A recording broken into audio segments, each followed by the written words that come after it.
मुख्तलिफ इलाकों में स्ट्रीट क्राइम्स में मुलव्वस मुतादिद मुल्ज़िमान ज़ेर हिरासत। मुल्ज़िमान दीगर साथियों के हमरा शहर के मुख्तलिफ इलाकों में छीना झपटी की वारदातों में मुलव्वस रहे हैं। इस बारे में देख लेते हैं ये report.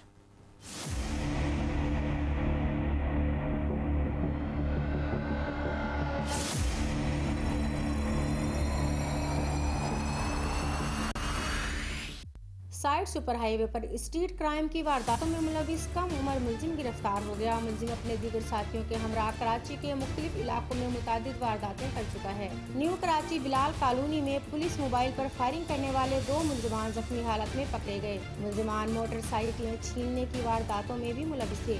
New Karachi सनती area police का स्ट्रीट क्रिमिनल्स के साथ मुकाबला, फायरिंग के नतीजे में 1 जख्मी समेत 2 मुलजिमान पुलिस के हत्थे चढ़ गए। शाहराह नूर जहां पुलिस ने तावान वसूली के लिए शकील नामी शख्स को अगवा करने वाले अगवाकारों को गिरफ्तार कर लिया। 2 अगवाकारों को मौके पर और 2 को ताक़ुब करके हिरासत में लिया। दूसरी जानिब औरंगी टाउन कस्बा में फायरिंग के वाक़ये में 1 शख्स जख्मी हो गया। शाइस्ता जैदी, 5 न्यूज़ कराची।